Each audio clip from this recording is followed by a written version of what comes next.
Hi! Masaganang buhay at magandang araw po sa inyong lahat. Ma-harvest po ako yan ng aking mga tanim na okra. No? Meron po akong tanim na okra rito. Nasa ano po ito, mga 16 puno. No? Nakatanim po yan sa gilid ng kalsada, sementadong kalsada. Makita po ninyo, sementadong kalsada. No? Pero itinanim ko po yan sa mga bote ng mineral water. Ang okra po ay napakadaling alagaan at patubuin. Itinatanim po siya through seeds, no? Pwede nyo pong ipunla muna at pwede siyang direct planting. So ito po yung ating mga na-harvest ngayon, no? Kaya tayo ma-harvest ngayon, tayo magluluto ng masarap at masustansyang okra dilis. Alam magsasakang reporter, no? Kapag po ako yung nagluluto ng okra dilis, yung dating kinakain ko na isang mangkok lang na kanin, minsan nagiging dalawa. Dumadami yung kain ko dahil napakasarap. No? So una, ibabahagi ko po sa inyo saan po ba kayo makakabili ng seeds ng okra. Ito pong ating seeds na ito, ito po yung galing sa farm press. No? Itinanim ko po ng direkta sa lupa. Saan po ba kayo makakabili ng farm press na seeds? Pwede po sa SM Supermarket, sa Shopwise, sa Ace Hardware, sa mga plant nursery, no? Pwede po kayong makabili ng seeds ng okra na aking ginamit na farm press. Pwede na naman po yung Ramgo, no? Yung Ramgo seeds, maganda rin po yan. Nagpadala rin po sa akin ng seeds ang Ramgo, sinubukan ko na rin po yan at nakita ko namang maganda ang kanilang ang naging resulta. Pero ito po, itong tanim kong ito na nasa 16 puno ay galing po ito sa farm press, no, na ating itinanim. Kita nyo po, may mga bunga pa na ito baka bukas ko na-harvestin ito. Alas araw-araw meron ka pong na-harvest. Yung lupa po na aking ginamit na pinagtamnan sa mga bote ng mineral water, 60% buwagag na lupa, 20% ay vermicast, another 20% ay kokopit. No? So yun po yung aking ginamit na lupa. Tapos nagdadagdag na lang po ako ng vermicast. At nung magsimula po silang mag-flowering, mag-fruiting, nagdidilig na po ako ng binabad na balat ng saging. So yan po kasi ay potassium po kasi yun eh. Gusto po ng mga namumungang halaman kapag po sila idinidilagan ng potassium, no? Potas. Kapag po sila ay nag-flowering na sa ganon, lahat ng naipa-flower, matutuloy lahat into bunga. So ito po, no? Ang ating mga tanim na okra at ito po yung ating na-harvest, no?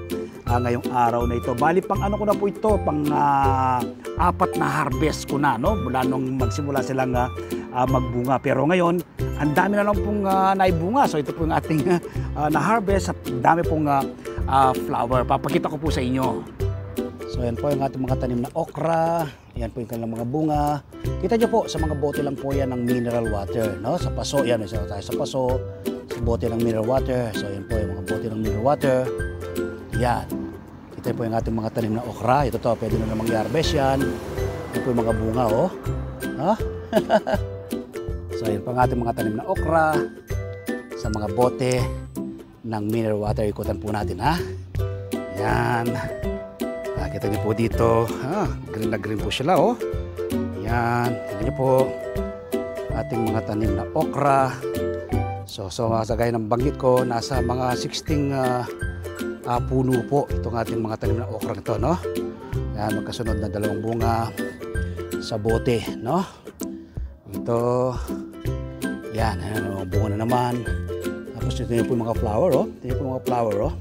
Diba? Yan, oh. Ayan, diba? Grabe, oh. Yung bunga ng ating mga tanim na okra. Yan. Sa gilid po yan ng kalsada. Yan, sementado po yan. Diba? So magtanim din po kayo ng okra. Napakataas po ng presyo ngayon ng gulay sa merkado tulad po ng okra. Bakit ka pa bibili kung pwede ka namang magtanim tulad po na aking ginagawang pagtatanim? Ang makukuha po ninyo kapag kayo nagtatanim, una po makakatipid ka, pangalawa masustansyang pagsasaluhan ng buong pamilya, at pangatlo makakatulong ka sa pagpreserba sa ating inang kalikasan. So sana mula ngayong araw na mapanood mo ko, magtanim ka na rin ng inyong sariling pagkain tulad po ng okra. At invite ko po kayo this coming Sunday. Panoorin po ninyo ang aking TV show, Masaganang Buhay.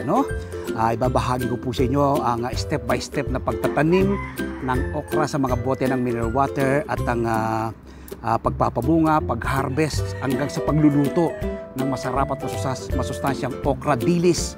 Alam Magsasang Reporter. Ang ating show po, mapapanood alas 7 hanggang alas 8 ng umaga sa 1PH Signal TV, Channel 1 ng TV5, mapapanood po sa RPTV, YouTube at Facebook. Kapag araw naman po ng Martes, umaga po kayo ng kopya ng Filipino Star ngayon. Meron po akong column sa PSN. Isinusulat ko po sa aking column ang iba't ibang do-it-yourself tips at iba pang sikreto sa pagsasaka. Sa Facebook page, Facebook profile, TikTok, nagbabahagi rin po tayong kaalaman. At siyempre, yung hindi pa po nakasubscribe sa aking YouTube channel, ang Magsasaka Reporter, mag-subscribe na po kayo. Like and share. Click the bell button sa kanon. Ma-inform po kayo kapag may mabago kong video upload, video tutorial, upang ma-share ko po sa inyo ang payaram na talento ng ating Panginoon. Food security starts at home. So magtanim po kayo ng okra. Sa Metro Manila ka nakatira, wala kang hanapin space, pwede po kayong magtanim sa mga bote ng mineral water, sa paso, sa timba, tulad ng aking ginagawa. Happy farming po. God bless! God bless!